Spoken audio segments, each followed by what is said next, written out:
যে ধারায় যে আইনে আজকে পার্টি অফিসগুলো ভাঙা হয়েছে না, একই আইনে কিন্তু যখন আবার সরকার পাল্টাবে, বিজেপির একটা পার্টি অফিস বাংলায় থাকবে না। আমতলায় কার্যালয় ভাঙাকে ঘিরে শাসানির সুরে অভিষেক বলেছিলেন, যে ধারায় যে আইনে তৃণমূলের পার্টি অফিস ভাঙা হচ্ছে, রাজ্যে যখন সরকার বদলাবে সেই একই আইনের একই ধারায় বিজেপির একটাও পার্টি অফিস পশ্চিমবঙ্গে থাকবে না।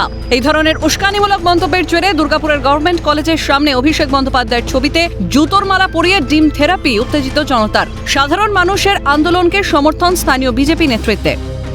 পশ্চিমবাংলার জননেতা শুভেন্দুদার প্রশাসনকে ও চ্যালেঞ্জ করার অধিকারও কোথা থেকে পেল, আমরা এটা জানতে চাইছি।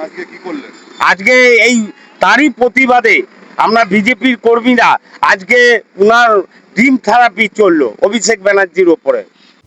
অভিযোগ, রাজ্যে বিজেপি সরকার সুশাসন প্রতিষ্ঠিত করেছে, তখন কি করে অভিষেক বন্দ্যোপাধ্যায় 31-এ ক্ষমতা এলে বিজেপির পার্টি অফিস ভেঙে ফেলার হুঁশিয়ারি দিয়ে রাজ্যে অশান্তির আবহ তৈরি করছেন? তাহলে 31-এর কথা আজকে কেন বলছেন? সমাজবাদী নেতা মানুষের পাশে থাকুক, দল পার্টি অফিস ভাঙা, দল ভাঙা এই সমস্ত কথাবার্তা বলার কোনো তো যুক্তি নেই। বিরূপ মন্তব্যের কারণেই অভিষেক বন্দ্যোপাধ্যায়কে প্রত্যাখ্যান করেছে বাংলার মানুষ। মন্তব্য বিজেপি বিধায়ক লক্ষণচন্দ্র ঘড়ুইয়ের।